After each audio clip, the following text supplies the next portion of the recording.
Hello children, welcome to Tiwari Academy. मैं हूँ रिद्धिमा कौर रखराज और इस वीडियो में मैं आपसे हिस्ट्री के chapter 7 tribes, nomads and settled communities के बारे में बात करूँगी। इसके पिछले चैप्टर्स में हमने देखा था कि कैसे बहुत सारे किंगडम्स पावर में आते हैं और बाद में पावर से हट जाते हैं, सत्ता से उतर जाते हैं। हालांकि ये सब चलता ही जा रहा था, लेकिन फिर भी आर्ट, क्राफ्ट और प्रोडक्शन एक्टिविटीज़ टाउन्स और विलेजेस दोनों में ही बहुत फ्लरिश कर रही थी। Over centuries important political, social, economic developments had taken place. बहुत सारे इकोनॉमिक, सोशल, पॉलिटिकल डेवलपमेंट्स हुए, बट ये सब एक जैसे नहीं थे। हर जगह पर डिफरेंट डेवलपमेंट्स हुए। सोचने वाली बात क्या है कि ये ऐसा क्यों हुआ, ये सारे डेवलपमेंट्स अलग अलग क्यों थे, और सारे के सारे ही सोचने वाली बात ये है कि इम्पॉर्टेंट थे। तो ऐसे ही कुछ फैसिनेटिंग फैक्ट्स के बारे में हम पढ़ेंगे इस चैप्टर में। हमने देखा अभी तक कि इंडियन सब कॉन्टिनेंट की सोसाइटी जो है वो 4 वर्नास के हिसाब से डिवाइडेड है। 4 वर्नास क्या होते हैं? According to the varna system हमारी सोसाइटी 4 हिस्सों में डिवाइडेड होती है। सबसे ऊपर होते हैं ब्राह्मण, सेकंड नंबर पे होते हैं क्षत्रिय, तीसरे होते हैं वैश्य, चौथे होते हैं शूद्रा। राइट, सबसे बड़े ऊपर होते हैं ब्राह्मण्स, फिर क्षत्रिय, वैश्य, शूद्रा। ब्राह्मण जो कि पुजारी होते हैं, जिन्हें शास्त्रों का ज्ञान होता है। क्षत्रिय जिन्हें शस्त्रों का ज्ञान होता है, शस्त्र चलाने की कला आती है। वैश्य जो आपकी और हमारी तरह व्यापारिक लोग होते हैं, कामकाजी लोग होते हैं। और शूद्र जो तीनों वर्णों की सेवा करे। राइट, तो वर्ना सिस्टम के हिसाब से सबसे ऊपर हुआ करते थे ब्राह्मण्स, जो कि कभी भी कोई लॉ या रूल बनाते थे तो रूलर्स भी उन्हें नहीं टालते थे। राइट, और क्योंकि वो सबसे ऊपर थे, सबसे हाई क्लास एंजॉय करते थे, तो हर कोई उनकी बात मान जाया करता था। और उस ज़माने में भी कहीं ना कहीं लो और हाई क्लास, रिच और पुअर पीपल में डिफरेंसेस थे ही। और ये डिफरेंसेस समय के साथ दिल्ली सुल्तान्स और मुगल्स के अंडर बढ़ते बढ़ते बढ़ते ही चले गए। राइट, अब इसके बाद इस चैप्टर में हम ऐसी कुछ कम्युनिटीज़ के बारे में पढ़ने वाले हैं, सोसाइटीज़ के बारे में पढ़ने वाले हैं, जिनके ऊपर ये वर्ना सिस्टम लागू ही नहीं होता, जिनके ऊपर कोई किंगडम, कोई डायनेस्टी का कोई असर ही नहीं हुआ। क्यों? क्योंकि ये लोग अपना अलग से गांव में रहते थे, अपनी अलग ही दुनिया थी इनकी। इन्हें बाहर दुनिया में क्या हुआ क्या नहीं हुआ, इन्हें उससे कोई लेना देना नहीं। तो हमारा टॉपिक ही है beyond big cities tribal societies. तो हम सिटीज़ के बियॉन्ड जाकर ट्राइबल एरियाज़ के बारे में समझने की कोशिश करेंगे, सोचेंगे और जानेंगे कि ये ट्राइबल्स हैं कौन। तो सबसे पहले इस चैप्टर में हम जानने की कोशिश करेंगे ट्राइबल सोसाइटीज़ आखिर थी कौन, फिर ये ट्राइबल लोग कौन हुआ करते थे, ये इनकी लाइफ हमसे कैसे अलग होती थी, ये नोमैड पीपल और ये मोबाइल कम्युनिटीज़ कैसे रहती थी ये पीपल, इनकी सोसाइटीज़ में भी कुछ कुछ चेंजेस आने लगे। और फिर हम 2 ट्राइबल सोसाइटीज़, गोंड्स और अहोम्स के बारे में डिटेल में पढ़ेंगे इस चैप्टर में। Tribals, nomads and settled communities के बारे में हम बात कर रहे हैं। तो आइए इस वीडियो को हम स्टार्ट करते हैं। और हाँ, हर चैप्टर की तरह इस चैप्टर में भी लास्ट में हम रिकैप करेंगे और एक्सरसाइजेस की भी बात करेंगे। और हम बात कर रहे थे इन ट्राइबल सोसाइटीज़ की। तो ये सोसाइटीज़ जो हैं ये social rituals perform by Brahmins जो है उसे बिल्कुल फॉलो ही नहीं करते थे, क्योंकि ये जानते ही नहीं थे ब्राह्मण कौन है। इनके लिए ब्राह्मण्स को क्या, ये किसी भी वर्ना सिस्टम को ये कुछ भी नहीं जानते थे। इनके लिए कोई भी ऐसी डिविजन्स भी नहीं थी सोसाइटी में क्लासेस की। और ये लोग जो हैं जनरली ट्राइब्स कहलाते थे। ट्राइब्स क्या होती हैं?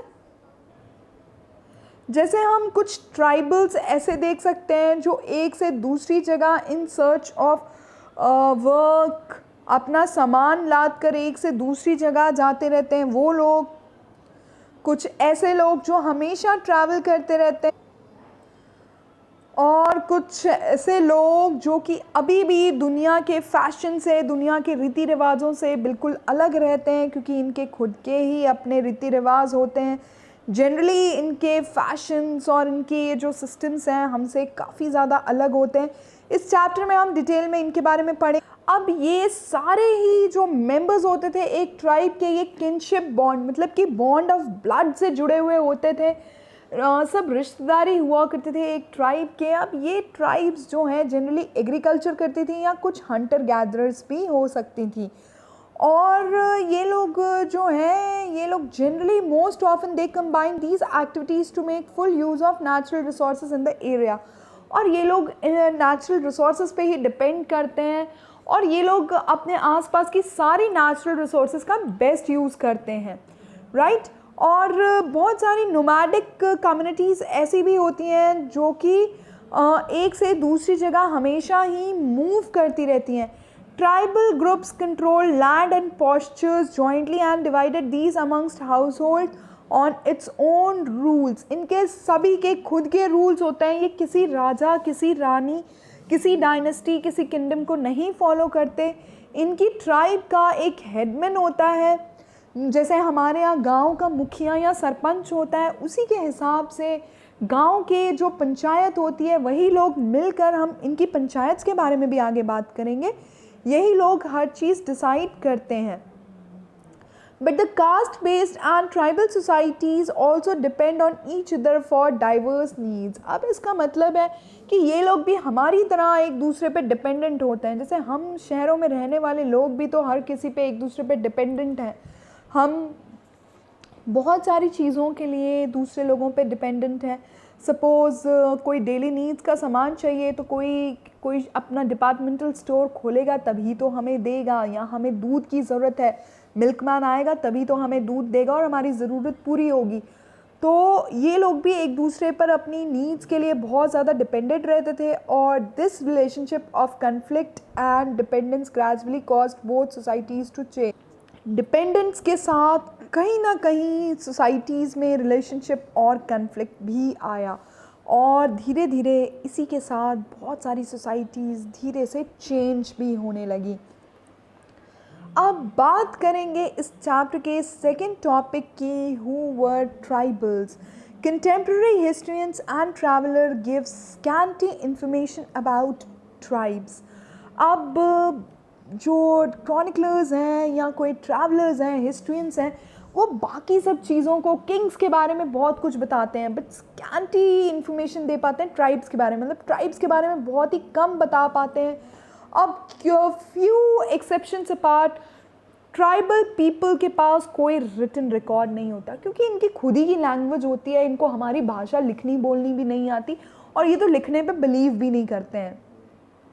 ये इनके सारे कस्टम्स जो हैं वो ओरल ट्रेडिशंस पे बेस्ड होते हैं और इनके जो सॉन्ग्स होते हैं या स्टोरीज़ होती हैं ये passed on from orally pass from generation to generations होती हैं और इनके सॉन्ग्स को हम बैलेड्स कहते हैं। आगे हम देखेंगे कि ये जो ट्रेडिशनल ट्राइबल सॉन्ग्स होते हैं उन्हें हम ballads कहते हैं। These were passed down to new generation. Present day historians have started using such oral tradition to write tribal histories. अब चाहे हिस्ट्रियंस इन ओरल ट्रेडिशंस को सुन कर कुछ हिस्ट्री लिखने की, रिकॉर्ड करने की, समझने की कोशिश कर रहे हैं बट अगेन हमारे पास अभी तक तो रिटन रिकॉर्ड्स बहुत ही ज़्यादा कम हैं। Tribal people were found in almost every region of the subcontinent और हैरानी की बात यह है कि अलग अलग पार्ट्स में अलग अलग तरह के ट्राइब्स पाए गए, सारे ही ट्राइब्स अलग अलग थे, आगे देखेंगे। The area and influence of the tribe varied from point at different point of time, मतलब अलग अलग समय पर अलग अलग ट्राइब्स का राज रहा। जैसे पंजाब में खोखर ट्राइब बहुत इन्फ्लुएंशियल रही। फिर हम बात करें घक्कड़स जो है वो काफ़ी ज़्यादा इम्पोर्टेंट रहे। कमल खान घक्कड़ एक बहुत ही ग्रेट नोबल थे, मनसबदार थे अकबर एम्परर के कोर्ट में। और मुल्तान और सिंध के पास के लांग्स और अरगुन डोमिनेटेड ट्राइब्स थे। फिर इसके अलावा यहाँ पर बलोचीज थे, बलोची ट्राइब्स थी जो कि समय के साथ बहुत पावरफुल होने लगी। जैसे हम देख सकते हैं Rajput king Jasrat of Khokhar tribe, Ghulam Khan जो कि एक बलोची ट्राइब के थे। ये कुछ राजस्थानी मारवाड़ी ट्राइब्स आज के लोग हैं ऑफ कोर्स ये, बट ये ट्राइब्स हैं। ये छत्तीसगढ़ के इंटीरियर की ट्राइब्स, ये भिल ट्राइब्स, और ये भी कुछ खोखर ट्राइब्स टाइप की, मतलब different parts of the world में टाइप्स ऑफ ट्राइब पाई जाती थी। इंडिया में ही कितनी तरह की ट्राइब्स पाई जाती थी, राइट, हर एरिया में अलग अलग। जैसे हम बलोच ट्राइब की बात कर रहे थे, ये बेसिकली पाकिस्तान के आगे, सिंध के आगे बलोचिस्तान है जहाँ की ये ट्राइब है। और ये लोग जो है फर्दर क्लैंस में डिवाइडेड होते थे। क्लैन इज़ अ ग्रुप और families of house hold claiming decent from common ancestor. अब ये लोग एक कॉमन एंसेस्टर के हैं, मतलब इस क्लैन के ट्राइब के अंदर कोई प्रजाति type tribal organization is often based on kinship, मतलब के खून के रिश्ते पे बेस्ड होती हैं। फिर इसके अलावा हम देखेंगे शेफर्ड ट्राइब्स ऑफ गद्दीज, और डिस्टेंट नॉर्थ में हम देखेंगे नागाज, अहोम्स और बहुत सारी ट्राइब्स। आज भी अगर आप नागालैंड में जाओ तो नागा ट्राइब्स आपको बहुत सारी देखने को मिल सकती हैं। या जैसे छत्तीसगढ़ के भी कुछ ट्राइबल एरियाज़ है, अबुझ मारिया या बैगा ट्राइब्स, ये सब ट्राइब्स हमें देखने को मिल सकती हैं इवन टुडे। अब बहुत सारे एरियाज़ हैं जो प्रेजेंट डे बिहार, झारखंड में चेरो ट्राइब्स यहाँ पे देखने को मिलती हैं। Raja Man Singh Akbar's famous general attacked and defeated Cheros. इन्होंने चेरोज़ को, जो कि प्रेजेंट डे बिहार और झारखंड की ट्राइब्स थी, अकबर के टाइम पे ये चेरो ट्राइब्स को डिफ़ीट किया गया। इनकी लार्ज बूटी, मतलब कि आर्म्स एंड एम्युनिशन तो काफ़ी सारा इनका लूट लिया गया, लेकिन कम्प्लीटली सबड्यू, मतलब कि इनको कम्प्लीटली ख़त्म नहीं कर पाए। अब इनके पास आर्म्स वगैरह भी क्या होती, इनके पास जो कुछ भी था जिसके सहारे से ये लड़ रहे थे, सब कुछ इनसे छीन लिया गया। लेकिन हम मतलब कि अकबर की जो आर्मीज़ हैं इन्हें पूरी तरह ख़त्म नहीं कर पाई थी। उसके बाद औरंगज़ेब की फोर्सेस ने चेरो फोर्ट्रेसेस को कैप्चर किया और उन्हें सबजुगेट किया। सबजुगेट करना मतलब अपने अंडर लिया। और मुंडास और संथल्स जो हैं ये एक इम्पॉर्टेंट ट्राइब बनने लगी उड़ीसा और बंगाल की। जैसे इस मैप में हम देखें तो हमें अलग अलग जो है ट्राइब्स, जैसे बलोचीज़ जो कि आज के प्रेजेंट डे बलोचिस्तान, पाकिस्तान, अफ़गानिस्तान के एरियाज़ में होती हैं। And let me tell you, यहाँ के लोग बहुत ज़्यादा सुंदर होते हैं। Balochi tribe is famous for their beauties. Ghakkars, Khokhars, Banjaras, Langahs, right, Bhils जो कि एमपी छत्तीसगढ़ की तरफ के होते हैं, बैगास, गोंड्स, कोयास, कोलीस, बेराड्स, खोन्स, ऐसे करके अलग अलग पार्ट्स में अलग अलग टाइप की चेरोज़ हो गया, अलग अलग ट्राइब्स पाई जाती हैं, राइट। तो ट्राइबल्स का अपना ही एक अलग सिस्टम होता है, ये किसी के सिस्टम को फॉलो नहीं करते। नेक्स्ट हम बात कर रहे थे महाराष्ट्र हाईलैंड्स के, कर्नाटक में जो है कोलीज, बेराड्स बहुत ज़्यादा पाए जाती हैं tribes.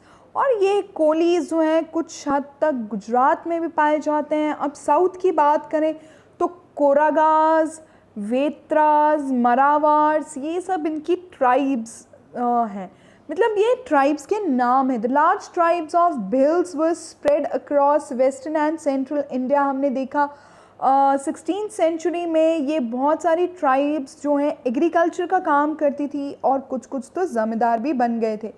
Many Bhil clans nevertheless remained hunter gatherers. Hunter gatherers मतलब हंटिंग करके जो भी सामान मिलता था उसे खा लिया करते थे और जब ख़त्म हो गया तो दूसरी जगह चले जाते थे। फिर नेक्स्ट हम देखेंगे गोंड्स के बारे में। गोंड्स जो है प्रेजेंट डे छत्तीसगढ़ में, मध्य प्रदेश, महाराष्ट्र और आंध्रा में बहुत ज़्यादा पाए जाते हैं, राइट मतलब हर स्टेट में अपने अलग अलग तरह के ट्राइब्स पाए जाते हैं। नेक्स्ट हम बात करेंगे, जैसे ये पिक्चर दिख रहा है, इस पिक्चर में भिल हंटिंग डियर एट नाइट। ये लोग हंटर इन लोग डियर को कैसे हंट करते हैं। भिल ट्राइब हम देख रहे हैं कि कुछ लोग हंट करने जा रहे हैं, कुछ कुकिंग की तैयारी कर रहे हैं, तो ऐसे ही मिल बांट कर ये लोग भी रहते थे। अब नेक्स्ट इस चैप्टर में बात होगी how nomads and mobile people lived, right.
Next अब हम इस चैप्टर में बात करेंगे how nomads and mobile people lived. ये हमारे चैप्टर का थर्ड टॉपिक है। अभी तक हमने ट्राइबल सोसाइटीज़ के बारे में जाना, हु वर ट्राइबल पीपल के बारे में जाना। अब हम जानेंगे कि ये मोबाइल कम्युनिटीज़ कैसे रहती थी, राइट।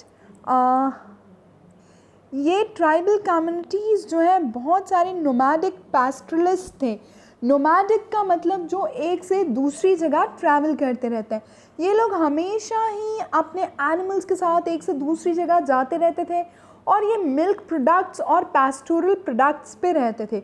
अब जैसे ये वुल, घी, कर्ड या जो भी मिल्क प्रोडक्ट्स हैं उन्हें एक्सचेंज करते थे फिर agriculturalist for grain, cloth, utensils and other products. मतलब क्योंकि ये पैस्टोरलिस्ट थे, ये मिल्क प्रोडक्ट्स में डील करते थे, इनके पास मिल्क, वुल, घी ये सब मिल्क प्रोडक्ट्स बहुत रहते थे, या वुल जो कि एनिमल्स की स्किन से बनाया जा सकता है, ये सब इनके पास बहुत होता था। और ये लोग इसका बदले में उनसे ग्रेन्स लेते थे दूसरे सेटल्ड का एग्रीकल्चरलिस्ट से, क्लॉथ या यूटेंसिल्स के बदले, राइट। जैसे ये एक पिक्चर हम देख सकते हैं जिसमें कि बहुत सारी चीज़ें, जिसमें कि ग्रेन्स एक्सचेंज किए जा रहे हैं और बदले में शायद कुछ ट्राइबल सामान दिया जाएगा, राइट। अब ये ट्राइबल्स अपने साथ बहुत सारी चीज़ें लेकर आते थे और एक से दूसरी जगह हमेशा ट्रांसपोर्ट करते रहते थे, और स्पेशली एनिमल्स पे। हर चीज़ अपने साथ लाद के चलना तो पॉसिबल नहीं होता था, तो एनिमल्स पे लाद के लेकर के जाते थे। अब बंजाराज इनमें से एक बहुत इम्पॉर्टेंट ट्राइब थी जो कि स्पेशली कारवांस में, जिनके कारवांस को हम तांडा कहते हैं, उसमें चलती थी, राइट। तो बंजारा ट्राइब जो है हमेशा ही अपने ग्रुप्स में कैमल्स, लेडीज़ और ये बहुत सारा सामान लाद लाद कर चलते हैं। इस ग्रुप को हम तांडा कहते हैं। ये एक पेंटिंग है तो बेसिकली मेडिवल पीरियड की है, तो things are not very clearly visible in this. और सुल्तान अलाउद्दीन खिलजी ने इन बंजारा ट्राइब्स को, इनके तांडास को अपॉइंट किया था ग्रेन्स को मार्केट में पहुंचाने के लिए। मतलब बहुत इम्पॉर्टेंट होंगे भाई, तभी बादशाह ने, सुल्तान ने इतना इम्पॉर्टेंट काम दिया है, ग्रेन्स किसी तक पहुंचाना, किसी से लेना, राइट। और फिर इसके बाद बात करें जहांगीर की, तो जहांगीर इन बंजारास के बारे में मेमोरीज़ में शेयर करता है कि ये लोग अपने बुलक्स को एक से दूसरी जगह ले जाकर सेल करते रहते थे, और इसमें ये लोग food grains for Mughal army लेकर आते थे। आर्मी को भाई बहुत इम्पॉर्टेंट काम करते थे, आर्मी को फूड सप्लाईज़ देने का काम करते थे। और विद लार्ज आर्मी, अब ये लोग जो हैं मिलिट्री कैंपिंग्स जब भी होती थी, मिलिट्री कैंपिंग्स मतलब जब भी कोई राजा अपने एरिया में अपना एक्सपेंशन प्लान करता था, तो ये सभी जो ट्राइब्स हैं, ट्राइबल लोग हैं, इनके ग्रुप जो हैं तांडाज या कारवांस, यही जो हैं ये मिलिट्री को खाना पहुंचाने का काम करते थे। और करीब करीब 1 लाख बुलक कार्ट्स जो हैं ये आर्मी के साथ हमेशा चलते थे। नेक्स्ट हम देखेंगे nomads and internet groups. Nomads are wandering people. हमने अभी देखा कि नोमैड्स कौन है, जो वॉन्डरिंग पीपल है, मतलब एक से दूसरी जगह जो ट्रैवल करते रहते हैं। Many of them are pastoralist who roam from one pasture to another with their flocks and herds। मतलब अपने भेड़ बकरियों को लेके एक से दूसरी जगह पर ऑफन जाते रहते हैं। हो सकता है एक जगह 3-4 महीने रहें, जब वहाँ से पैस्चर्स, खाना पीने का सामान ख़त्म हो जाए तो अगली जगह चले जाते हैं। Similarly itinerant groups such as craftsperson, peddlers or entertainers travels from one place to another practicing their different occupations। हमने देखा होगा बहुत सारे लोग जो हैं वो हमारे घर के आसपास आकर कुछ बंजारा डांसेस होते हैं, ट्राइबल डांसेस होते हैं, वो करके दिखाते हैं, या कुछ मैजिक शोज़ करके दिखाते हैं। या हम आजकल देखेंगे बहुत सारी जगह पर ऐसे सेंटर्स बने हुए होते हैं, कम्युनिटी सेंटर्स, जहाँ पे स्पेशली हार्ट्स में, जहाँ पर कि ये लोग अपना जो ट्रेडिशनल चीज़ें हैं वो प्रैक्टिस करते रहते हैं।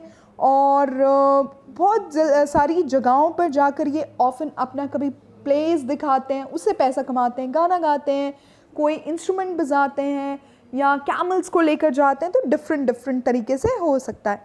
अब जैसे बंजारास की बात करें तो बंजारा ट्राइब तो बिल्कुल ही जो नमैडिक ट्राइब होती है वो होती है Peter Mundy, an English traveller who travelled in India during 17th century as describe the Banjaras. वो बंजाराज के बारे में बताते हैं। इन्होंने मॉर्निंग टाइम में 14,000 ऑक्सेस के साथ बंजारास को देखा। सभी में ग्रेन्स, व्हीट, राइस लदे हुए थे और इनमें इनकी वाइफ, चिल्ड्रन भी थे इनके पास। और इनके एक तांडा में बहुत सारी फैमिलीज़ होती हैं, मतलब 1 2 नहीं 20 25 30 50 लोग एक साथ चलते हैं। The way of life is similar to carriers who continuously travel from one place to another. ये लोग एक से दूसरी जगह हमेशा ही ट्रैवल करते रहते हैं। They have their own oxen. They have sometimes hired by merchants, but most commonly they are themselves merchants. और बहुत जगह एक से दूसरी जगह सामान लेकर जाने का काम करते हैं। वुमेन बहुत सुंदर सिलाई कढ़ाई बुनाई करती हैं तो जनरली, लेकिन ये खुद ही मर्चेंट्स होते हैं। कभी कभी किसी का सामान भी लेकर जा सकते हैं। जैसे अलाउद्दीन खिलजी ने इन्हें काम दिया था कि आप आर्मी को सारा सप्लाईज़ देंगे राशंस की, तो हो सकता है कभी स्पेशल केसेस में किसी के अंडर, अदरवाइज़ ये खुद ही मर्चेंट्स होते थे और ये लोग ग्रेन्स खरीदते थे और फिर इसे एक से दूसरी जगह पर ले जाकर बेचा करते थे। From there they again reload their oxen, और वहाँ पर से कुछ सामान ले जाकर, मतलब सपोज़ राजस्थान के हैं, राजस्थान से गुजरात आए कोई सामान लेकर, गुजरात से फिर वापस महाराष्ट्र आए, महाराष्ट्र से वापस राजस्थान चले गए। मतलब this way this process keeps going and going. In tanda there may be as many as 600 to 700 persons। 600 से 700 लोग भी हो सकते थे। They do not travel more than 6 to 7 miles a day। मतलब अपना एक दिन की कैपेसिटी के हिसाब से सोच लेते थे कि हम कितने किलोमीटर्स ट्रैवल कर सकते हैं और वेदरिक कंडीशंस के हिसाब से ट्रैवल कर सकते हैं। और जहाँ पर उन्हें कहीं कोई जगह समझ में आती तो वहाँ पे वो रुक जाते और उन्हें कोई फॉरबिड भी नहीं कर सकता है। जनरली उन्हें कोई फॉरबिड नहीं करता है, राइट। और ये लोग जहाँ इनकी भेड़ बकरियाँ या एनिमल्स जो भी हैं, इन्होंने घोड़े, ऊँट या ऑक्सेस जो भी रखे हुए हैं, वो जब थक जाते हैं तो उन्हें खाना वाना खिलाते हैं और फिर उसके बाद वहाँ पे रेस्ट करते हैं और फिर अगले दिन सुबह निकल जाते हैं या कुछ महीनों तक एक जगह पे जहाँ फिक्स्ड इन्हें लगता है यहाँ हम कुछ टाइम स्पेंड कर सकते हैं, वहाँ रह। अब बहुत सारी कम्युनिटीज़ जो हैं, मैनी पैस्टोरल ट्राइब्स जो हैं, ये एनिमल्स या केटल्स, घोड़े वगैरह भी बेचती हैं अमीर लोगों को जनरली, क्योंकि इनके पास अच्छे अच्छे घोड़े होते हैं, अच्छे अच्छे एनिमल्स होते हैं, अच्छे से पाल के इन्हें बेचते हैं। Different caste of petty peddlers also travelled from village to village. They made and sold wares such as ropes और बोरे, कर्स, सैक्स, स्ट्रॉ, मैटिंग वगैरह। मतलब जो जो काम इन्हें करने आते हैं वो ये बेचते चले जाते हैं, करते चले जाते हैं। Some time mendicants acted as wandering merchants. They were castes of entertainers who performed in different towns for their livelihood। और अभी अभी मैंने बताया कि बहुत सारी इनमें भी कास्ट्स होती हैं जो कि डिफरेंट टाउन्स में कुछ कुछ परफॉर्म करती हुई, शायद गाना गाते हुए, या कोई जैसे पपेट्स होते हैं, राजस्थान के बहुत फेमस होता है पपेट शो, दिखाते हुए जाते हैं, राइट। नेक्स्ट हम बात करेंगे changing society, new caste and hierarchies की। अब जैसे जैसे इकोनॉमी बढ़ती गई तो लोगों की नीड्स भी बढ़ती गई, इन्हें न्यू न्यू स्किल्स सीखने की ज़रूरत थी। अब स्मॉलर जातीज़ जो हैं वो वर्नाज में भी आगे स्मॉल जातीज़ आने लगी। जैसे बेसिकली ज़्यादा से ज़्यादा लोग तो वैश्यास ही हुआ करते थे, तो अब इनमें भी जातीज़ आने लगी। ब्राह्मण्स में भी कुछ कुछ जातीज़ आने लगी और कुछ ट्राइब्स और सोशल ग्रुप्स जो हैं ये अपनी सोसाइटी में स्टेटस के नाम से जाने जाने लगे। जैसे स्मिथ्स है या कारपेंटर्स हैं, मेसन्स हैं। मेसन मतलब कि मिस्त्री का काम जो करता है, कारपेंटर मतलब लकड़ी का काम जो करता है, स्मिथ मतलब लोहा और सोनार, वो हो गए। अब ये एक डिफरेंट जातीज़ रिकग्नाइज़ की जाने लगी ब्राह्मण से, और जातीज़ जो हैं वो वरना से ज़्यादा इम्पॉर्टेंट होने लगी सोसाइटी में, राइट। अब जो कुम्हार है वो कुम्हार की रिश्तेदारी कुम्हार से ही होगी, उनके यहाँ ब्याह शादी ब्याह भी या रिश्तेदारी भी जो भी है दोस्ती वो भी कुम्हारों से ही की जाएगी, राइट। तो सोनार हो गए तो सोनार उनकी अपनी वरना हो जाएगा, उनके अपने लॉज हो जाएंगे, नियम हो जाएंगे। Deliberation on जातीज। 20th सेंचुरी की बात करें तो 20th सेंचुरी एक इंस्क्रिप्शन जो है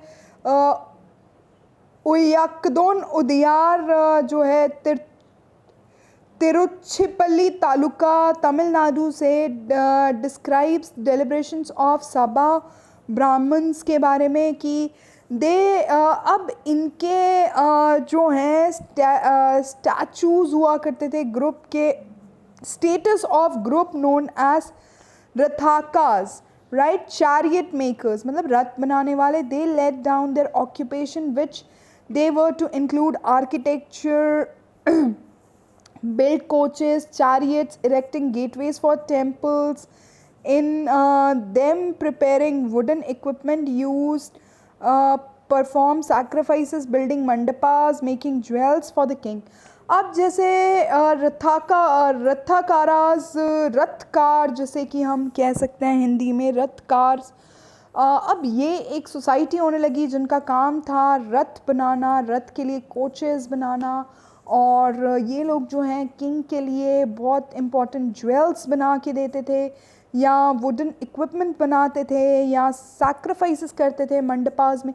तो मेरे कहने से ये मतलब है कि हर काम के लिए एक पर्टिकुलर जाति होने लगी, जैसे रथकार मतलब कि रथ बनाने वाले। अब ऐसे ही क्षत्रियास की बात करें तो क्षत्रियास में भी न्यू क्लान्स जो हैं पावरफुल होने लगे, और स्पेशली राजपूत्स बहुत ज़्यादा फेमस होने लगे। राजपूत वर्ड आता है राजपुत्र, मतलब राजा पुत्र, राजा का बेटा राजपूत, जो कि बहुत ज़्यादा हमने देखा था कि अपनी ब्रेवरी के लिए फेमस होता है। आने वाले चैप्टर्स में हम राजपूत्स के बारे में और डिटेल में पढ़ने वाले हैं। अब ये अलग अलग लिनिएजेस जैसे कि हुनास, चंदेलास, चालुक्यास से बिलोंग करते थे, और ये लोग भी जो हैं ये लोग भी अपने आप को राजपूत कहलाने लगे, चंदेलास, चालुक्यास। अब ये ग्रेजुअली इन्होंने अर्लियर रूलर्स को रिप्लेस किया, स्पेशली एग्रीकल्चर वालों को, और एक नई सोसाइटी बनाई जाने लगी जो कि अपनी वेल्थ से यूज़ करके, अपनी वेल्थ को यूज़ करके एक पावरफुल स्टेट बनाना चाहते थे। The rise of Rajput clan to position of rulers set an example of tribal people to follow. अब राजपूत अगर पावर में आ सकते हैं तो हम क्यों नहीं। Gradually with support of Brahmins many tribes became part of caste system, specially अब जब राजपूत बन गए तो कोई भी बन जाए, but only leading tribal families could join the ruling class. A large majority joined lower जातीज of the society. अब ट्राइबल्स भी जो है धीरे धीरे वर्ना सिस्टम में एब्जॉर्ब होने लगे। सिर्फ राजपूत जो थे उन्हीं को स्पेशल स्टेटस मिला कि वो क्षत्रियास को ज्वाइन कर सकते हैं, नहीं तो बाकी सबको वैश्यास और शूद्रास में ही ज्वाइन करना पड़ता था। कुछ लोग ब्राह्मण्स को भी ज्वाइन करते थे और बहुत कम लोग क्षत्रियास को, ज़्यादा से ज़्यादा वैश्यास और शूद्रास को ही ज्वाइन करते थे।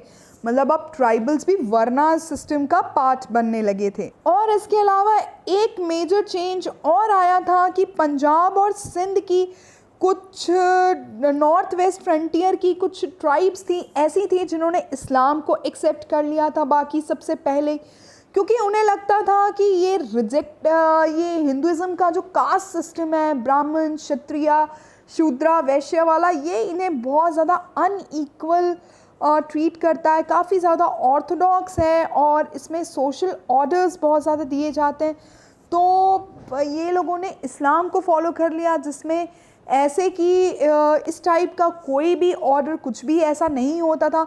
Hinduism was not widely accepted in these areas. यहाँ पर हिंदुज़म से ज़्यादा लोग इस्लाम को फॉलो करते थे, क्योंकि हिंदुज़म में फिर वही जो है वर्ना सिस्टम हो जाया करता था फॉलो करने के लिए, लेकिन इस्लाम में ऐसा कुछ भी नहीं था। एवरीवन वाज इक्वल बिफोर अल्लाह, और कोई भी अल्लाह की प्रेयर कर सकता था। अदरवाइज़ हम देखें तो शूद्रास को तो मंदिर में जाने की परमिशन भी नहीं होती। हम ऐसे ही एक स्पेशल केस के बारे में पढ़ेंगे कि एक भगत थे, वो आरती कर रहे थे, भगवान के दर्शन करना चाहते थे, क्योंकि वो नीची जात से थे तो उन्हें मंदिर में नहीं जाने दिया, तो ऐसा माना जाता है कि भगवान बाहर उन्हें दर्शन देने आए थे। इसका पूरा इतिहास जानने के लिए मेरे साथ अगले चैप्टर्स में बने रहना, मैं वहाँ पर इसका डिटेल बताऊँगी। तो बेसिकली मैं आपको अभी बताना चाह रही हूँ कि हिंदुज़म जो है वो काफ़ी कम अडॉप्ट की जाने लगी, क्योंकि लोगों को लगता था यहाँ पे बहुत सारे ऑर्थोडॉक्स प्रैक्टिसेस हैं। The emergence of state is closely related to social change among tribal people. Two examples of this important part of our history are prescribed below. अब हम दो सोसाइटीज़ के बारे में, एक तो गोंड्स हो गए और दूसरे अहोम्स, इनके बारे में डिटेल स्टडीज़ करेंगे। अभी तक हमने चेंजिंग सोसाइटीज़ तक देखा, ये 4 टॉपिक्स पढ़े हमने इस चैप्टर के। अब हम इस चैप्टर का last topic closure look Gonds and Ahoms के बारे में बात करेंगे। गोंड्स कौन होते हैं और अहोम्स कौन होते हैं, ये सब जानते हैं।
इस चैप्टर का रिवीजन करें तो हमने सबसे पहले पढ़ा था कि बहुत सारे किंगडम्स आए और गए, और बेसिकली हर जगह पर अलग अलग सोशल, इकोनॉमिक, पॉलिटिकल डेवलपमेंट्स होने लगी। ये सभी जगह पर अलग अलग हुआ करती थी, लेकिन एक चीज़ हर जगह कॉमन होती थी कि हमारी सोसाइटी जो है वर्नास पे डिवाइडेड होती थी।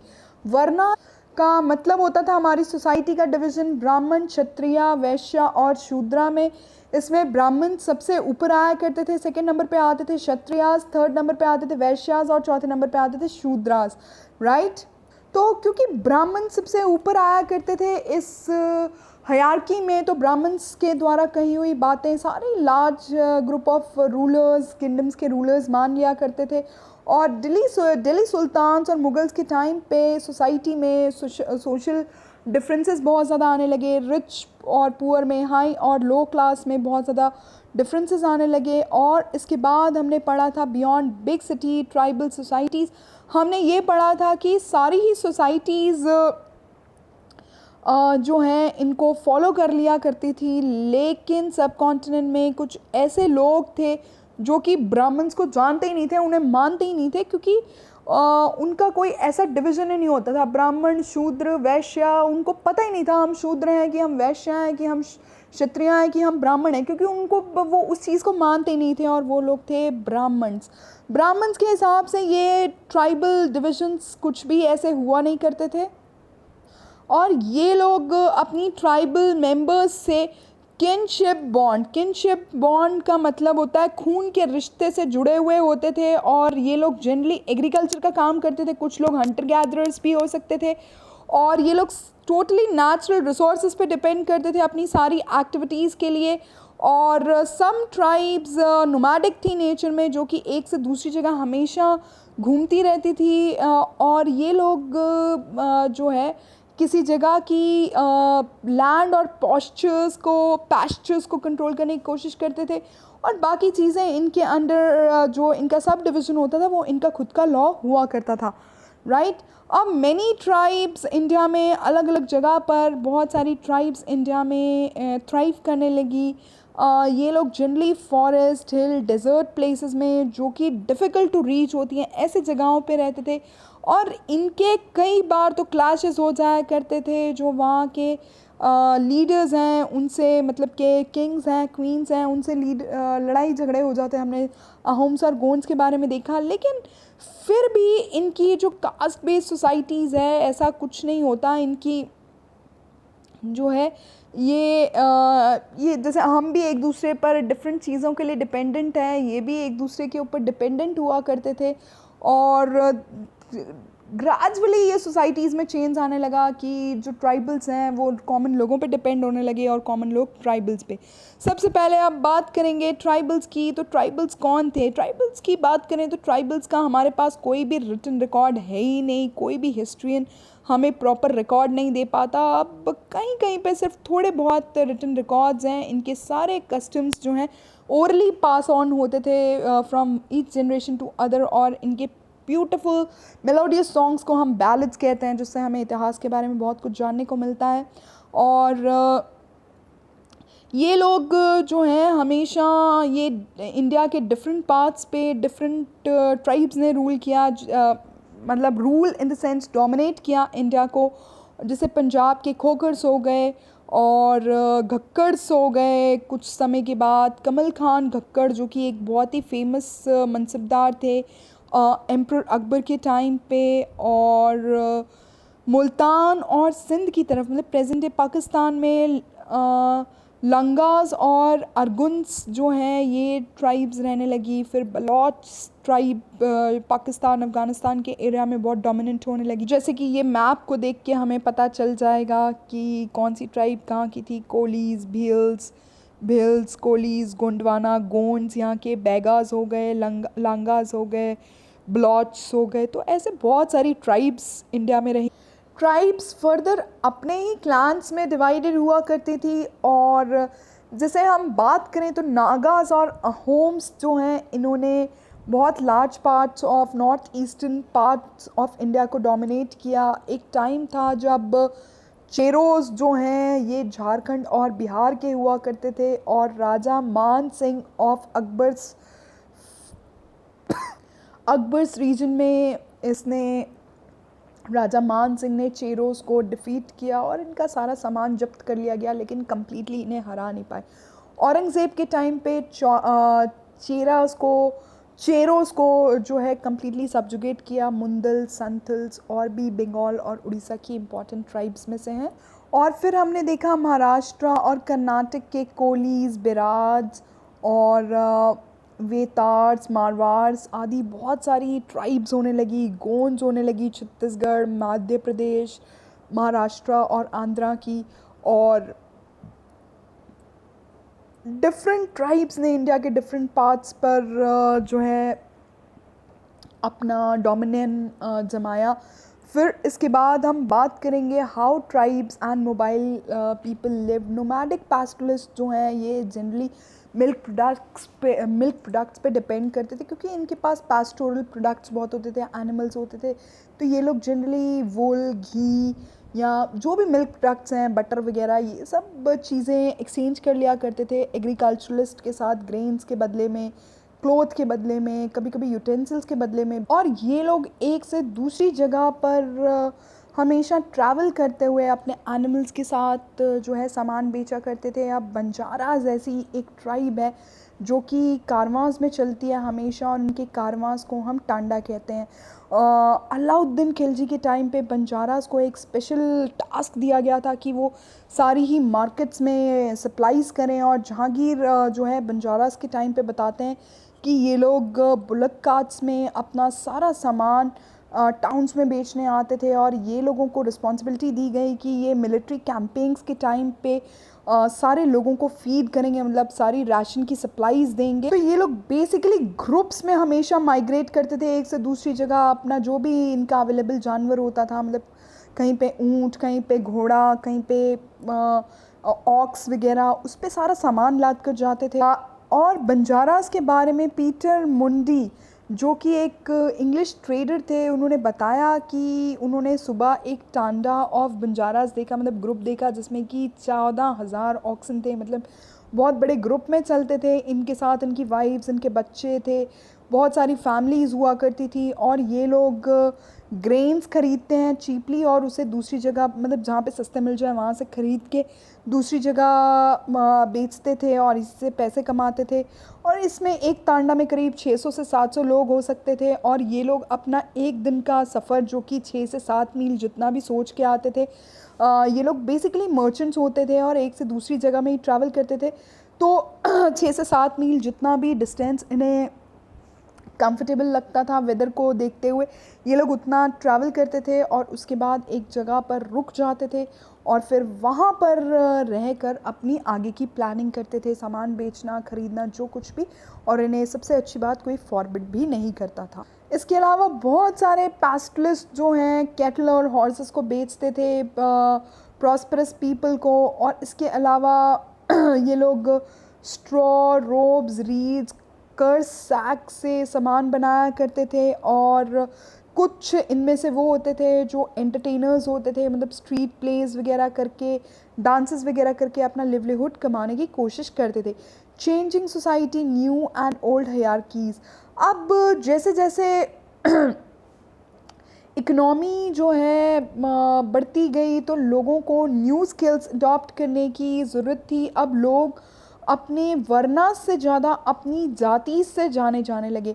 मतलब जैसे कि कुछ हो गए, मतलब के जातीज़ में जैसे कुछ हो गए, अपना स्मिथ्स हो गए, कारपेंटर्स हो गए, मेसन्स होने लगे। तो ये बेसिकली थे तो सब ये वैश्यास ही, लेकिन इन्हें इनकी जाति के नाम से ज़्यादा जाना और पहचाना जाने लगा। अब ऐसे ही एक एग्ज़ाम्पल हमने देखा था रथ कार्स का, जो कि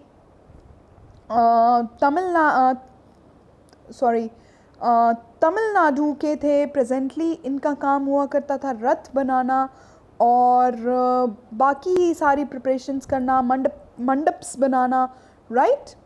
फिर हमने देखा कि धीरे धीरे राजपूत भी काफ़ी ज़्यादा पावर में आने लगे और ये लोग चंदेलास, चालुक्यास, जैसे कि इन्होंने बहुत सारी ट्राइब्स के ही थे और इन्होंने धीरे धीरे दूसरे रूलर्स को डिफ़ीट करके अपना खुद, डिफ़ीट नहीं करना तो उन्हें रिप्लेस करके अपना खुद का रूल बनाने लगे।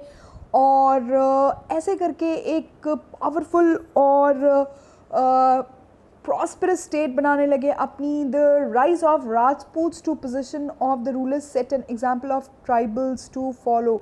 राजपूत भी बेसिकली ट्राइबल्स ही थे, लेकिन धीरे धीरे समय के साथ क्योंकि ब्राह्मण्स ने इन्हें सपोर्ट किया तो ये बहुत ज़्यादा प्रॉस्परस होने लगे और कास्ट सिस्टम का पार्ट बनने लगे। और इसके बाद large majority of lower जातीज of caste society, इन्हें देखकर ये लोग भी मतलब ये वर्ना सिस्टम को ज्वाइन करने लगे। बट जनरली ये लोग को लोअर जातीज़ में ही, मतलब कि व्हाट टू से, वैश्यास में ही ज्वाइन करने का या शूद्रास में का ही पार्ट बनने का परमिशन दिया जाता था। इसके अलावा बहुत सारे लोगों ने नॉर्थ वेस्टर्न फ्रंटियर में सबसे ज़्यादा पहले इस्लाम अपनाई और अनइक्वल सोशल लॉ और ऑर्डर जो है ये इस एरिया में हो ही जाता है भाई।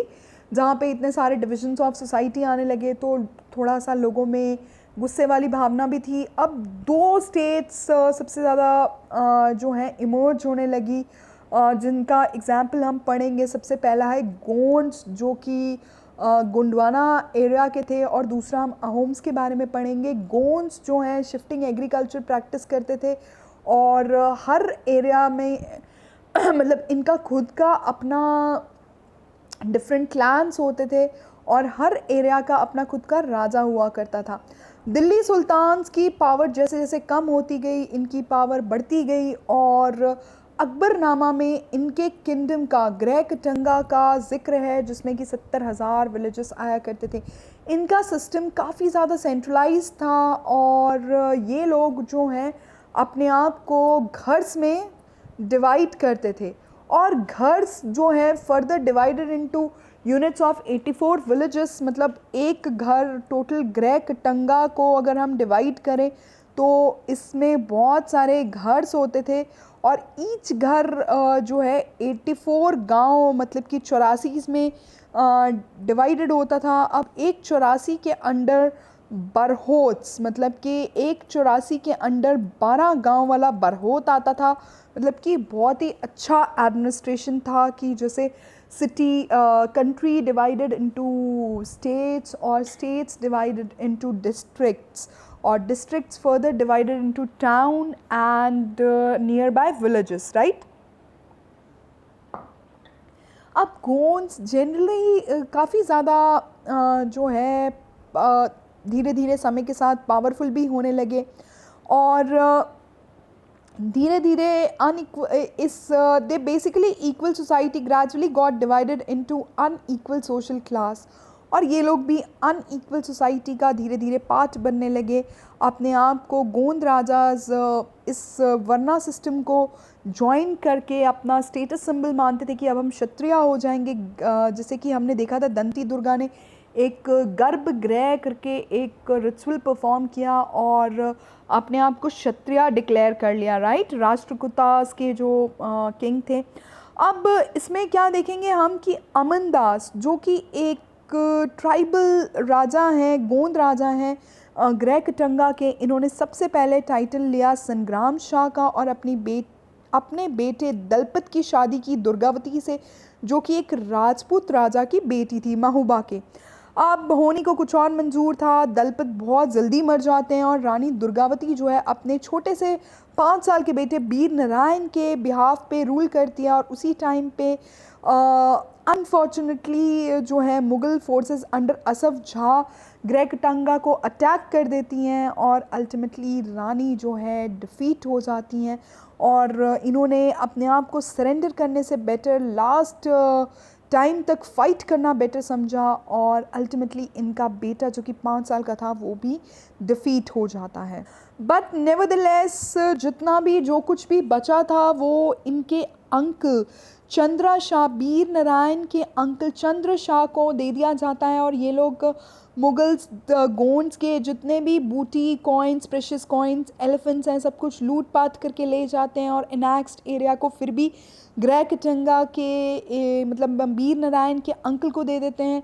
अब ये कुछ टाइम तक तो सरवाइव कर पाता है, लेकिन आगे चल के बुंदेलास और मराठास के आगे ये लोग वीक होते होते कुछ भी नहीं कर पाते। लास्ट टॉपिक इस चैप्टर का हम अहोम्स के बारे में बात करेंगे। अहोम्स जो कि प्रेजेंट डे असम के पास की ट्राइब है, राइट। अहोम्स, इसके पहले हमने गोंड्स के बारे में देखा था, अब हम अहोम्स के बारे में पढ़ेंगे। अहोम्स अब जो है ब्रह्मपुत्रा वैली को पार करके प्रेजेंट डे म्यांमार, जिसे बर्मा कहते हैं, वहाँ तक चले गए। ये लोग भी काफ़ी ज़्यादा पावरफुल लोग थे, और इन्होंने यहाँ के अरुणाचल प्रदेश के चूतियास को डिफ़ीट किया था, हराया था, और सप्रेस किया था। और इन लोग जो हैं they were very good with firearms, और ये लोग बहुत अच्छा गन पाउडर और कैनन्स बना पाते थे। इसके अलावा लेकिन इनके टाइम पे भी मुग़ल इन्वेजन्स बहुत ज़्यादा हुआ करते थे, स्पेशली मीर जमुला के अंडर इसने अहोम्स को काफ़ी ज़्यादा बार इन्वेड करने की कोशिश की। अब बहुत ज़्यादा सस्टेन करने की कोशिश की अहोम्स ने, लेकिन अल्टीमेटली दे वर डिफीटेड, और अपना जो सिस्टम है वो बहुत ज़्यादा टाइम तक मुगल्स ज़िंदा नहीं रख पाए, क्योंकि डेंस फॉरेस्ट था यहाँ पर और मुग़ल फोर्सेस के लिए ये पॉसिबल नहीं था कि वो डेंस फॉरेस्ट में रहें। तो अल्टीमेटली एक फोर्स लेबर का सिस्टम स्टार्ट हो जाता है, जिसे हम पैक्स कहते हैं। प्रॉपर सेंसस से पता लगाया जाता था कि अब इस बार फोर्स लेबर मतलब कि पैक की किसकी कितनी चांस है। अब लोगों को धीरे धीरे एक से दूसरी जगह रीलोकेट किया जाने लगा और इसकी वजह से क्लान्स बहुत ज़्यादा ब्रेक हो गए और 17th सेंचुरी में इनका एडमिनिस्ट्रेशन काफ़ी ज़्यादा सेंट्रलाइज्ड होने लगा। सभी मेल्स को आर्मी में सर्व करना पड़ता था। इसके अलावा डैम्स, इरिगेशन सिस्टम और पब्लिक वर्क्स में अहोम्स काफ़ी अच्छे थे। इन्होंने राइस कल्टिवेशन के भी नए तरीके निकाले और इनकी क्लान्स को हम खेल्स में डिवाइड करते हैं, जिसे हम खेल्स कहते हैं। इनके पास आर्टिसंस कम थे, तो आजू बाजू के एरियाज से आर्टिसंस आते हैं और पीजेंट्स जो हैं वो given land by village community, और जो कि किंग भी इनसे वापस नहीं ले पाता था। पहले तो अहोम्स अपने खुद के डाइटीज़ को वर्शिप करते थे, ट्राइबल डाइटीज़ को, लेकिन धीरे धीरे समय के साथ ब्राह्मण्स के इन्फ्लुएंस में आकर ये भी टेम्पल्स आने लगे और ब्राह्मण्स के ग्रांट्स के बाद ये लोग भी थोड़ा सा हिंदुज़म को एक्सेप्ट करने लगे। इन रीजन ऑफ सिब Singh the Hinduism became predominant, और सबसे ज़्यादा सिब सिंह के टाइम पर जो है हिंदुज़म अडॉप्ट की जाने लगी। अब अहोम्स ने अपनी प्रैक्टिसेस कम्प्लीटली तो गिव अप नहीं की, बट फिर भी काफ़ी ज़्यादा हिंदुज़म को अडॉप्ट कर लिया। अहोम्स उस टाइम की काफ़ी ज़्यादा सोफिस्टिकेटेड सोसाइटी थी, क्योंकि इनके पास पोएट्स थे, स्कॉलर्स थे, थिएटर को इनक्रेज करते थे ये लोग, और इनके पास कहीं कहीं पर हिस्टोरिकल रिटन वर्क्स हुआ करते थे, जिसे बुरंजीज़ कहते थे, जिसे ये ट्रांसलेट भी किया करते थे, पहले अपनी लोकल लैंग्वेज में और फिर असामीज़ में। तो हमने इस चैप्टर में देखा लास्ट कंक्लूजन की वर्ना बेस्ड सोसाइटी की वजह से बहुत सारे जो है चेंजेस आने लगे। कुछ लोग इसे अडॉप्ट करने लगे, कुछ इसे नहीं करने लगे। Over a period of time many of them merge with caste based societies, others however rejected the system of Hinduism.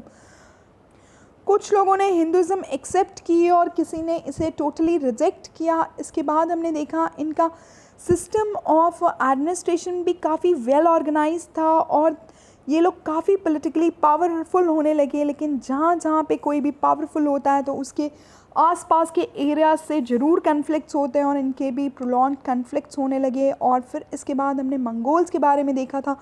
Mongols जो कि सेंट्रल इंडिया से घिंगिस खान के पास के बारे में हमने देखा था कि इनके पास बहुत ज़्यादा स्ट्रॉन्ग मिलिट्री थी, फोर्स थी, और इनका राज एक टाइम पे रशिया से लेकर ईस्टर्न यूरोप, चाइना और वेस्ट एशिया सब जगह हुआ करता था। प्रोबेबली इनकी मिलिट्री स्किल्स की वजह से ही हुआ करता था, और ये जहाँ गए वहाँ के रंग में ढल गए और जहाँ गए वहाँ की चीज़ें सीखते गए या कुछ वहाँ के लोगों को सिखा दी। तो चिल्ड्रन इस चैप्टर में बस इतना ही। मेरे साथ इस वीडियो में आगे एक्सरसाइजेस की डिस्कस करने के लिए बने रहें। Thank you so much. आगे अब हम एक्सरसाइजेस की बात करेंगे।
अब हम इस चैप्टर की एक्सरसाइजेस की बात करेंगे, tribals, nomads and settle communities की। Let's recall. सबसे पहले है मैच द फॉलोइंग: घर, खेल, गृह, खेल, तांडा, चौरासी, लेबर, कारवां, क्लैन, ग्रहकटंगा, सिबसिंग, अहोम स्टेट, दुर्गावती, पैक। तो इसका आंसर है ग्रह, मतलब कि ग्रहकटंगा का रिलेशन है 84 से, 84 विलेजेस वाला। तांडा is a group of कारवांस। Labour, force labour को हम पैक कहते हैं। क्लैन को हम खेल कहते थे। सिबसिंग जो कि अहोम स्टेट से थे, और दुर्गावती जो है ग्रहकटंगा की जो रानी थी। फिर fill in the blanks. I hope everybody remembers all this information. ग्रह को हमने पढ़ा था कि ग्रह कटंगा को आगे ग्रहज में डिवाइड करते थे, जैसे 84 विलेजेस इसमें होते थे, तो इसे हम 84 कहते हैं, राइट। और दुर्गावती जो है दलपत राय की वाइफ थी, राइट, दलपत की वाइफ थी, और संग्राम शाह की बहू थी, जो कि जिनकी जिनके हस्बैंड की बहुत यंग एज में डेथ हो जाती है, अपने बेटे के बिहाफ पर रूल करती हैं। Next question, fill in the blanks. The new castes emerging within varnas were called. इसका आंसर है jatis, JATIS, jatis. Dash historical works written by Ahoms. इसे हम बुरंजीज कहते हैं, ये एक टर्म है Buranji. The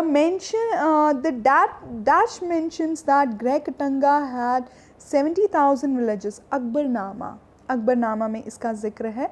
Tribal states became bigger and stronger. They gave land grants to temples, और ब्राह्मण्स को land grants देने लगे थे। Next question is true and false. State true and false. Tribal societies had rich oral traditions. बिल्कुल सही बात है, इनके पास रिटन कुछ नहीं होता था, बट ओरल गाने में ये सब बता देंगे, गाने में या कहानियों में सब बता देंगे। There were no tribal communities in north western part of the subcontinent. North western part में गलत, नॉर्थ वेस्टर्न पार्ट में तो बहुत सारी थी, जैसे कि बलोच हो गए, बहुत फेमस ट्राइब है बलोचिस्तान की। 84 in Gond state obtained several cities. ना, इसमें several cities नहीं, 84 villages हुआ करते थे। Next, the Bhils lived in northeastern part of the subcontinent. गलत जवाब, false, ये सेंट्रल इंडिया के पार्ट में रहते थे। Next question, what kind of exchange took place between nomadic pastoralist and settled agriculturalist? ये लोग किस टाइप की चीज़ें एक्सचेंज करते थे? ये लोग सबसे पहले मिल्क प्रोडक्ट्स और पैस्टोरल प्रोडक्ट्स जैसे कि वूल, घी, ये सब में डील करते थे, और बदले में ग्रेन, क्लॉथ, यूटेंसिल, ये सब चीज़ें एक्सचेंज करते थे। How was the administration of Ahom state organized? Ahoms जो है वो बेसिकली मुग़ल अम्पायर से जब इनका टक्कर हुई तो इन्हें जो है फोर्स्ड लेबर में, पैक्स में रखा जाने लगा, हर टाइम पे सेंसस होने लगा। Each village had to send number of paiks on rotation. इन्हें मतलब फोर्स्ड लेबर भेजनी पड़ती थी, जो भी काम राजा बोल दे वो करने के लिए।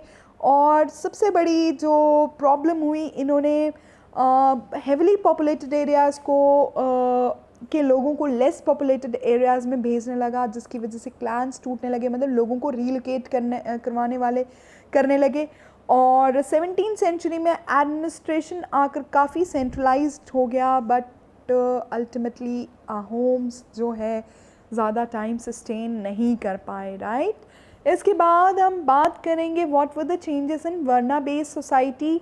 स्मॉलर कास्ट और जातीज इमर्ज्ड विद इन वर्नास। 4 वर्नास तो हम सभी जानते हैं, ब्राह्मण, क्षत्रिय, वैश्य, शूद्र के बाद इसी में जातीज इमर्ज होने लगी। Many tribes and social groups were taken into the caste society but given status of jatis. अब बहुत सारे ट्राइबल्स को इसमें एब्जॉर्ब किया और उन्हें जातीज का स्टेटस दिया। अब specialised artisan smith carpenters were also recognised as separate jatis, और जो आर्टिसंस हैं, स्मिथ्स हैं या कारपेंटर्स हैं, इन्हें सेपरेट जातीज़ रिकग्नाइज़ किया जाने लगा। और इसके बाद जातीज़ वरना से ज़्यादा सोसाइटी को ऑर्गेनाइज़ करने का पार्ट बनने लगी, मतलब कुम्हार कुम्हार के साथ और किसान किसान के साथ, this kind of thing. Kshatriyas जो हैं ये काफ़ी ज़्यादा पावरफुल क्लैन बनने लगे 11th से 12th सेंचुरी के बीच में। Next question, question number 7, how did tribal societies change after being organised into a state. अब इन्होंने अपना खुद का सबसे पहले एक सेंट्रलाइज्ड एडमिनिस्ट्रेटिव सिस्टम बनाया। Sometimes social division with in a tribal society also took place. कभी कभी सोशल डिविजन्स, मतलब सोसाइटीज़ में भी सोशल डिविजन्स होने लगा। ये लोग भी ब्राह्मण्स को जो हैं ग्रांट्स देने लगे और इनके पास भी पोएट्स और स्कॉलर्स होने लगे। ट्राइबल किंग्स जो है ज़्यादा से ज़्यादा फेमस किंग बनने लगे सब कॉन्टिनेंट के। ये लोग भी अपने आप को क्षत्रिय कहलाना चाहते थे, राजपूत कहलाना चाहते थे, और ये लोग बेसिकली अपने आप को फेमस किंग्स बनाना चाहते थे। और जैसे एग्जाम्पल लें, ट्राइबल किंग्स जो हैं वो छोटे छोटे पार्ट्स को इनैक्ट करते थे, जैसे कि चूतियास को इन्होंने डिफीट किया। In other order to build large kingdom Ahoms used firearms. इनके पास ये चीज़ बहुत ग्रेट थी कि इनके पास फायर आर्म्स थे। इन्होंने बहुत सारे वर्क को संस्कृत में ट्रांसलेट किया और अहोम्स के पास बहुत अच्छी डेवलपमेंट स्किल्स थी, स्पेशली राइस ग्रोइंग स्किल्स इनके पास बहुत अच्छी थी, इरिगेशन स्किल्स बहुत अच्छी थी। और इसके अलावा हम बात करें गोंड्स की, तो गोंड्स भी काफ़ी ज़्यादा वेल ऑर्गेनाइज्ड हुआ करते थे, right. Next question, let's discuss Banjaras. हाँ, where were the Banjaras important to the economy. ये this is a thought process based question. अगर आपको लगता है येस तो आप येस पे कर सकते हो, अगर आपको लगता है नो तो आप नो पे कर सकते हो, लेकिन आप कुछ भी चूज़ करो, आपको उसका रीज़न बताना पड़ेगा। येस है तो येस क्यों इम्पॉर्टेंट थे, नो तो नो क्यों इम्पॉर्टेंट नहीं थे, और 3 रीजंस एटलीस्ट होने चाहिए, क्योंकि ऐसे क्वेश्चंस 3 मार्क्स में आते हैं जनरली। तो मेरी नज़र में तो येस, बंजाराज बहुत इम्पॉर्टेंट थे, क्योंकि बंजाराज जो है ट्रेडर नोमैड्स थे।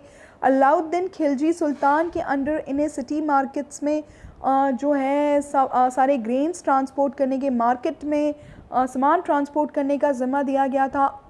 जहांगीर के अंडर बंजाराज जो हैं वो बुलक्काट्स के साथ बहुत सारा सामान ट्रांसफ़र किया करते थे, और इन्हें ज़िम्मेदारी दी गई थी कि मुग़ल आर्मीज़ को फूड ग्रेन सप्लाई करना ड्यूरिंग मिलिट्री कैंपिंग्स, जब भी मुगल्स किसी एरिया को कैप्चर करने जाते थे, मतलब बिग रिस्पॉन्सिबिलिटी गिवन।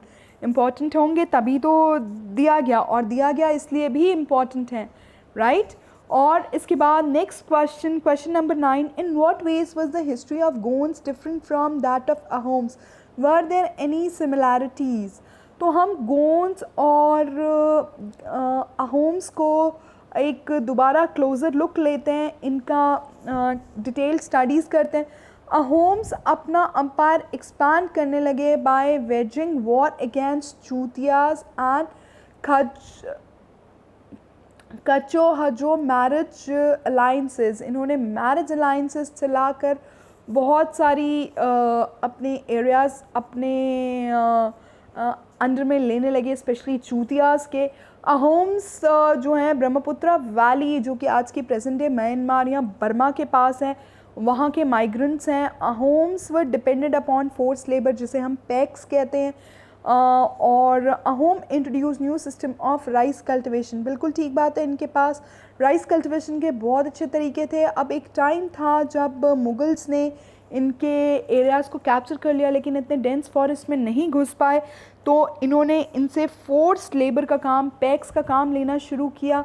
और under Ahom king Sib Singh Hinduism became predominant. बहुत सारे लोग हिंदुज़म को अडॉप्ट करने लगे, और अहोम सोसाइटी काफ़ी ज़्यादा डेवलप थी, काफ़ी ज़्यादा सोफिस्टिकेटेड थी एज़ कम्पेयर टू गोंड्स।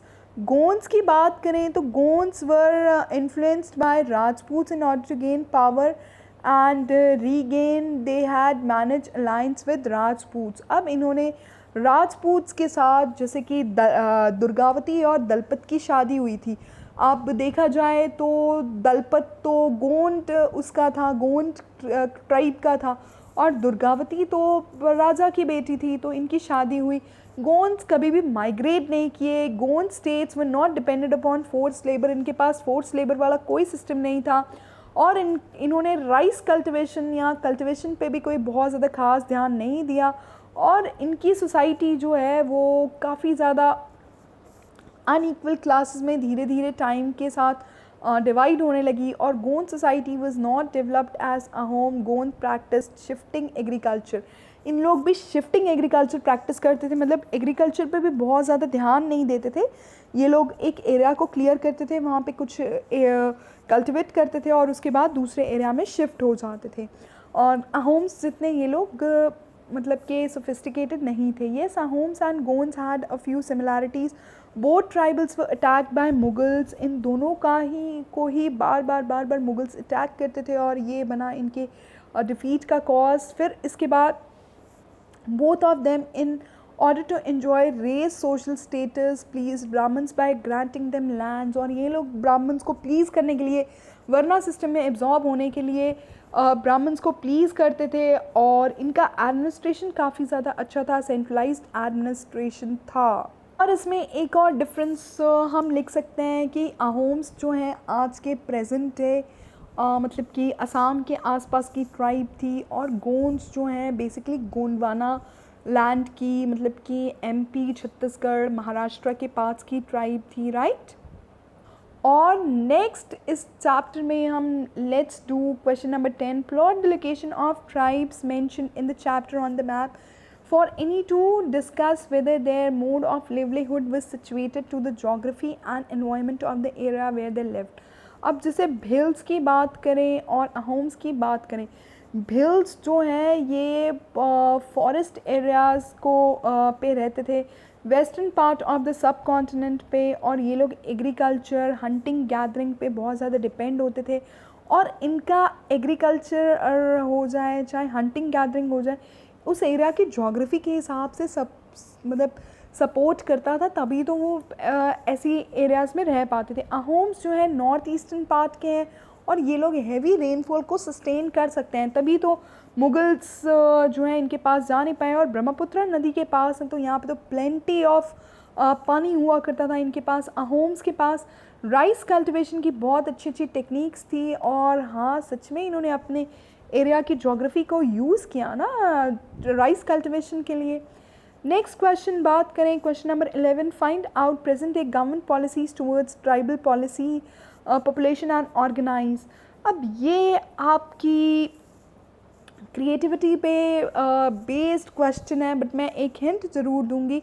आपको पता होना चाहिए कि गवर्नमेंट जो है कुछ ट्राइबल्स को प्रोटेक्ट करने की कोशिश कर रही है कि इनकी ट्राइब्स जो हैं ख़त्म ना हो जाए, तो उनके लिए बहुत सारे स्टेप्स ले रही हैं। क्या क्या मुझे कमेंट सेक्शन में लिख के बताना। और इसके अलावा एक और एरिया है इंडिया में अंडमान एंड निकोबार, जहाँ पर कि आपको जान के हैरानी होगी, जहाँ पे कॉमन पीपल, हम और आप जैसे लोग तो अलाउड ही नहीं है। वहाँ की जो नेटिव ट्राइब्स हैं वो वही वहाँ पे रहती हैं, और वहाँ पर अगर कोई जाता है तो वो मार देते हैं सबको, और उनके हिसाब से कि ये दूसरे लोग जो भी जहाँ से आ रहे हैं वो उनको मारने ही आ रहे हैं, वो तो उसकी बात भी नहीं सुनते और बिल्कुल उसे मार ही देते हैं। तो वहाँ पे किसी को भी जाना अलाउड नहीं है। गवर्नमेंट स्पेशली इस एरिया में जाने की परमिशन बैन कर चुकी है।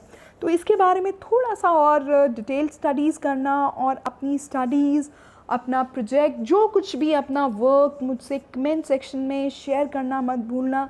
और you can always reach me in comment section. बस you are always a comment away from me for your doubts भी, या आपकी लर्निंग भी। अगर आप मुझसे कुछ शेयर करना चाहते हैं तो कमेंट के माध्यम से मुझे बता सकते हैं। फिर last question, question number 12। Find out more about present day nomadic pastoralist groups in subcontinent. अब हम इंडिया के कुछ और नोमैडिक पैस्टलिस्ट ग्रुप्स के बारे में जानेंगे। What animals do they keep, और इनके बारे में what are the areas frequented by these groups, right अच्छा मैं एक चीज़ इस इसके पिछले चैप्टर की क्वेश्चन 11 की बतानी भूल गई कि गवर्नमेंट कोशिश कर रही है कि कुछ ट्राइब्स को गवर्नमेंट जॉब दे सके, एजुकेशन फैसिलिटीज़ अवेलेबल करवा सके। ये सब आपको पता करना है और मुझे बताना है क्या क्या, राइट और फिर मैं आपके आंसर में कुछ एड ऑन्स करूँगी या कुछ बताऊँगी ये आपने गलत बताया। बहुत ज़्यादा मज़ा आने वाला है, मुझे कमेंट करके ज़रूर बताना। तो 12th क्वेश्चन की का आंसर देखें तो some of the main present day nomadic tribes pastoral tribes of the Indian subcontinent are Gujjars, Jammu and Kashmir के घाड़ीज़ जो कि हिमाचल के हैं, भिटोयाज, मोनपाज नॉर्थ ईस्ट के हैं, रायकाज राजस्थान के हैं, बंजाराज सेंट्रल इंडिया के हैं, ढंगर्स जो हैं महाराष्ट्र के हैं और मालधारीज जो हैं गुजरात के हैं। इसके अलावा ये लोग जो हैं अपने पास शीप, बफेलोज, कैमल्स रखते हैं। इंडियन सब कॉन्टिनेंट के बारे में इन्होंने पूछा है तो हम बलोच ट्राइब के बारे में भी लिख सकते हैं। बहुत खूबसूरत जगह है बलोचिस्तान जहाँ पे ये ट्राइब रहती है। बलोचिस्तान पूरा एरिया जो है वो बलोची ट्राइब से डोमिनेटेड है और आप कभी इंटरनेट पे बलोचिस्तान की पिक्चर्स भी देख सकते हैं। कश्मीर जितना ही खूबसूरत है, गिलगित बाल्टिस्तान के आगे आता है ये एरिया, राइट। तो चिल्ड्रन इस चैप्टर में बस इतना ही।